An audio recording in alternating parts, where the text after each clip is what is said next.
Presidente, Sr. Ministro, Sr. Secretário de Estado, Srs. Deputados, muito bom dia. Sr. Ministro, este discurso é absolutamente desajustado da realidade. Eu só espero que os portugueses estejam a ouvir hoje esta audição, sinceramente, para perceberem como é que é possível fazer um discurso que não traduz aquilo que as pessoas estão a sentir no terreno.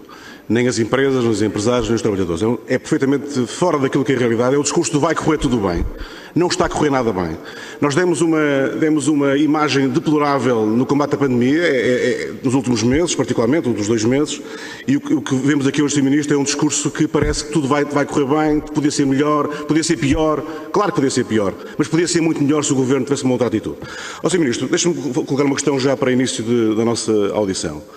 O Sr. Ministro resolveu fazer dar uma entrevista ao New York Times, em que disse que os portugueses eram culpados, eram responsáveis pela forma como se comportaram no mês de dezembro, no período de Natal. O Sr. Ministro não achava que era preferível dizer que o Governo teve mal nesse período e deixar os portugueses que sempre se comportaram bem e comportaram-se de acordo com aquilo que eram as regras que o Governo tinha definido? Não acha que era um bom momento para aqui hoje dizer aos portugueses que esteve mal nesse processo e pedir desculpa aos portugueses? Muito obrigado, Sr. Deputado, por me dar a oportunidade de esclarecer isso que tem vindo a ser publicitado em termos deturpados.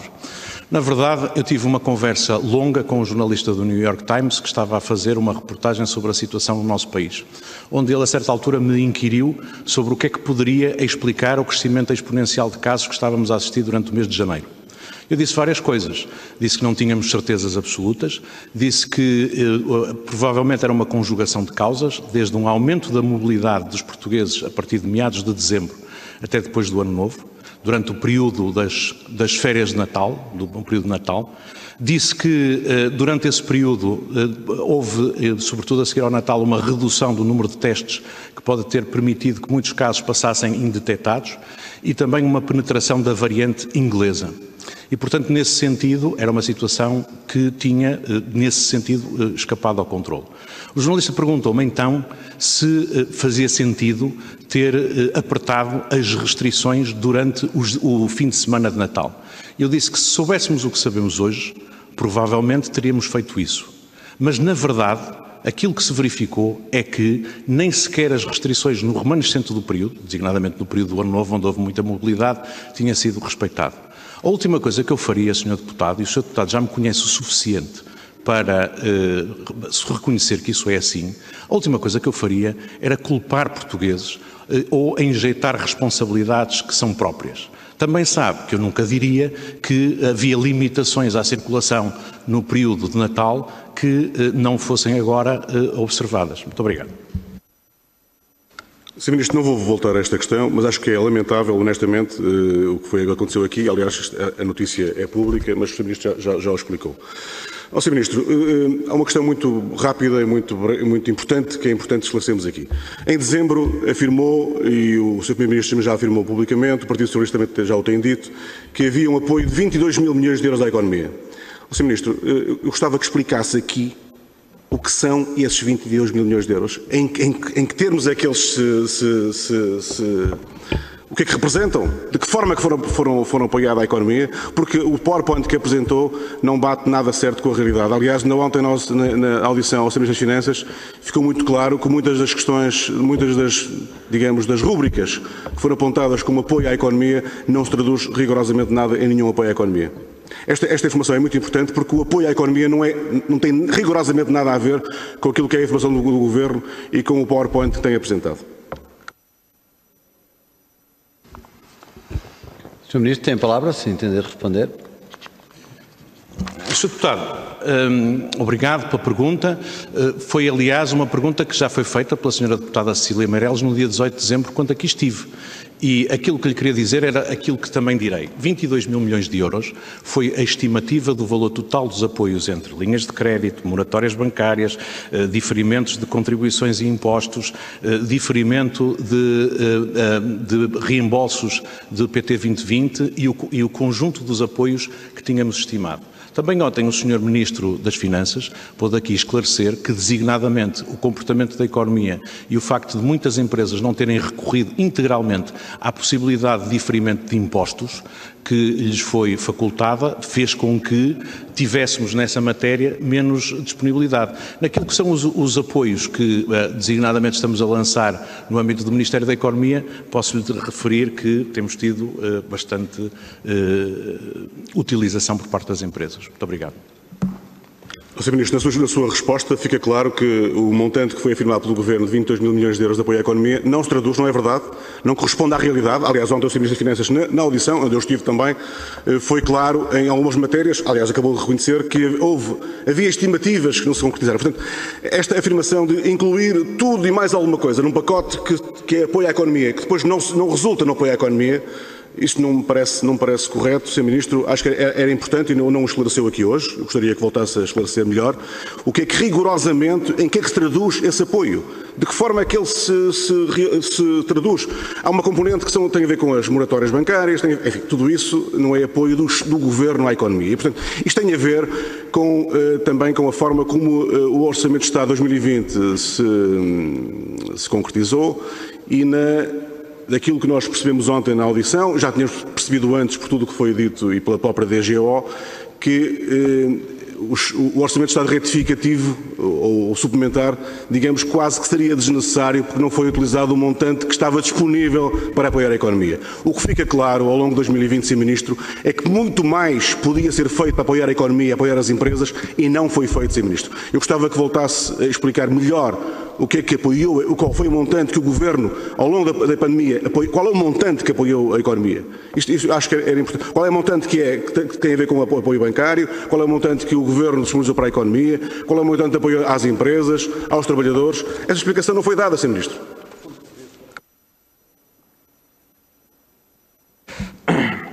Senhor Deputado, o Governo...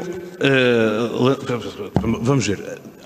Quando o Governo diz as empresas têm a possibilidade de diferir o pagamento do IVA semestral e trimestral em vários períodos ao longo do ano, quando lhes oferece a possibilidade de diferir o pagamento de contribuições sociais, tem que estimar qual é o montante da quebra de receitas e do apoio à tesouraria que daí resulta para as empresas.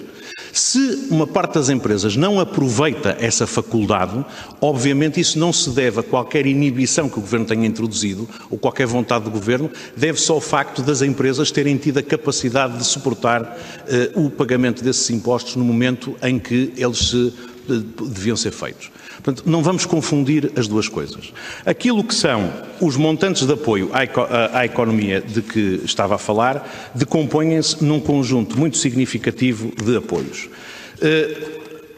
No caso dos apoios à manutenção de emprego e apoios sociais, nós despendemos cerca de 2.067 milhões de euros nas várias figuras, layoff simplificado, apoio à retoma progressiva, incentivo extraordinário para apoio à normalização, apoio extraordinário à redução da atividade económica de trabalhadores independentes, etc. Somam-se ainda 522 milhões de euros relativos a isenções e reduções contributivas. Lançámos linhas de crédito com garantia pública no montante de 10.050 milhões de euros. Muitas destas linhas estão praticamente esgotadas, continuam ainda vivas as linhas de apoio às micro e pequenas e médias empresas no valor de 1.000 milhões de euros, a linha de apoio à atividade exportadora, a linha de apoio às empresas de eventos e as linhas de crédito para apoio à qualificação da oferta turística.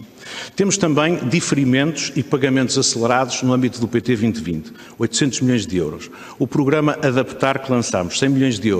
O programa Covid Investigação e Desenvolvimento e o programa Covid Inovação Produtiva, 340 milhões de euros. O programa Apoiar, 1.200 milhões de euros de montante, dos quais cerca de 500 milhões de euros para 50 mil empresas já está efetuado.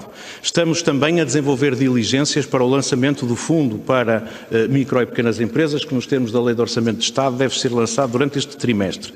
O montante das garantias de crédito para os seguros de crédito à exportação. Moratórias bancárias, alívio de 6.100 milhões de euros. Moratórias fiscais e de contribuições sociais, no montante de cerca de 3.900 milhões de euros, suspensão de processos. Eu poderia continuar, mas não tenho tempo para elencar a totalidade dos apoios e o Sr. Presidente também me está a chamar a atenção para isso. Muito obrigado, Sr. Sr. Ministro, é pena, não temos mais tempo, porque era importante irmos escalpelizarmos cada um desses apoios, porque uma questão é o anúncio, o montante que foi disponibilizado, e gostávamos de perceber, que ainda não percebemos, se alguém aqui hoje conseguir explicar isso, era bom, até pode ser que o Partido Socialista consiga explicar isto. Qual é o montante efetivo que chegou às empresas? Porque a componente, quando diz assim, durante o ano houve a prorrogação, permitiu pagar durante o ano o IRC. Muito bem, essa é uma medida que nós apoiamos, estamos de acordo, mas na prática traduziu-se em custos para as empresas. O apoio a fundo perdido, qual foi o montante? Até agora não percebemos. Bem, enfim, vamos à questão, um caso concreto. O caso do apoiar e apoiar a restauração, por exemplo. É um exemplo que vale a pena aqui nós escalpelizarmos, Sr. Ministro, não tem muito tempo, gostava que respondesse rapidamente às questões, senão não posso colocar as questões todas. Mas que montante foi utilizado nestes programas? Na passada sexta-feira percebemos isso, está nos jornais, está na imprensa, ainda hoje um jornal apoio a fundo perdido, esgotado em 2 meses. Ainda hoje este anúncio está em toda a imprensa. E, portanto, qual foi o montante utilizado nestes programas? Porquê que sexta-feira passada estes programas ficaram fechados? Se não ficaram, explique, por favor, é um bom momento para explicar. Se não ficaram, é ótimo que assim seja, mas não é essa a informação que temos. E vou dar só aqui um exemplo em relação ao apoiar e ao apoiar a restauração.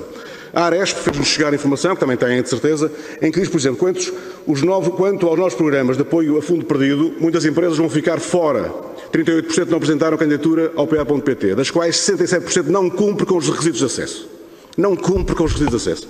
Em relação ao apoiar mais simples, específico para ENIS e regime simplificado, apenas 20% tinham apresentado a candidatura à data de preenchimento do inquérito e 36% indicaram estarem excluídos deste apoio. Portanto, reparem, há uma série de empresas que estão, não vou continuar a ler, mas há milhares de empresas, a maioria das empresas não estão a ter acesso aos apoios. A questão é, se criamos mecanismos extremamente burocráticos que limitam o acesso às empresas, vamos ter empresas a fechar todos os dias e o cenário em 2021 é preocupante, Sr. Ministro. É isso que nos preocupa a nós no PSD e penso que ao Governo devia preocupar muito mais ainda. Portanto, sinceramente, sentimos que não há o apoio que devia haver. Portanto, eu acho que vale a pena o Sr. Ministro explicar aqui muito bem, no apoiar restauração e apoiar.pt, o que é que está a acontecer. Muito bem, Sr. Deputado, e muito obrigado pela sua pergunta. O programa Apoiar foi lançado no dia 25 de novembro. Visava, nessa altura, compensar empresas ou apoiar as empresas com um montante correspondente a 20% da perda de faturação nos 9 primeiros meses de 2020 relativamente aos 9 primeiros meses de 2019. Eram elegíveis micro e pequenas empresas dos setores mais afetados pelas restrições à atividade económica que tivessem quebras de faturação superiores a 25%. Entretanto, alargámos o programa a apoiar a empresários em nome individual sem contabilidade organizada e trabalhadores a cargo, a médias empresas. Também alargámos o apoio ao 4º trimestre e ao 1º trimestre de 2021. E lançámos também o programa Apoiar para apoio ao pagamento de rendas durante o 1º semestre deste ano. Desde que foi lançado este programa, absolutamente inédito, não apenas naquilo que apoia, mas também na simplicidade dos pagamentos, já aprovámos quase 50 mil candidaturas, exatamente 49.010, e com um apoio total aprovado já de 582 milhões de euros, dos quais 307 milhões e 767 já foram efetivamente transferidos para as empresas. Neste momento, houve um crescimento muito grande das candidaturas à primeira fase do apoiar, para micro e pequenas empresas para os 9 primeiros meses, que, entretanto, praticamente foi desaparecendo até ao final de janeiro. Por isso encerramos essa primeira fase do apoiar. Mantém-se aberto o apoiar para o apoio à quebra de faturação no 4º trimestre e para o pagamento do 1º trimestre de 2021, mantém-se aberto para os empresários em nome individual que não tinham beneficiado na primeira fase e as médias empresas, e abrimos muito recentemente o programa Apoiar Rendas. É um programa de grande sucesso e de grande simplicidade. Quanto àquilo que a Aresp diz, que ouviu o último inquérito que eles apresentaram, muitas empresas que dizem não ser elegíveis, uma parte significativa, como o Sr. Deputado também referiu, tem a ver com o facto de não terem as quebras de faturação superiores a 25%, que são pressuposto de acesso ao programa. Muito obrigado. Sr. Ministro, enfim, são os portugueses e as empresas que não estão a perceber o que está a acontecer. O Governo tem sempre explicações muito lógicas para o que está a acontecer, mas as empresas não chegam lá aos apoios. Vou só aqui muito rapidamente ler aqui um e-mail que recebi, o Governo também recebeu, o PS também recebeu, todos os partidos receberam. Diz um empresário: as minhas desculpas por estarem a incomodar, mas a minha situação é extremamente grave para ficar de braços cruzados. Sou um pequeno empresário da indústria alimentar, trabalhamos já mais de 90% para o canal Horeca. Os nossos clientes foram obrigados a fechar e nós ficamos sem trabalho. Já tentei todo o tipo de ajudas para o nosso CAI 10712. Não existe absolutamente nada. Portanto, há CAIs que não têm apoio nenhum. Não vou continuar a ler. Ou seja, as empresas estão a fechar neste momento, Sr. Ministro. Esse é que é o ponto. Uma outra questão que lhe quero colocar, e gostava que regressasse a este ponto, é a seguinte. Em relação às rendas que falou, a pergunta é só uma. Quantos apoios fez o Governo às rendas? Quantos? Quantas empresas foram apoiadas? 1, 2, 3, 10, 1000, 5 mil? Quantas foram apoiadas, Sr. Ministro?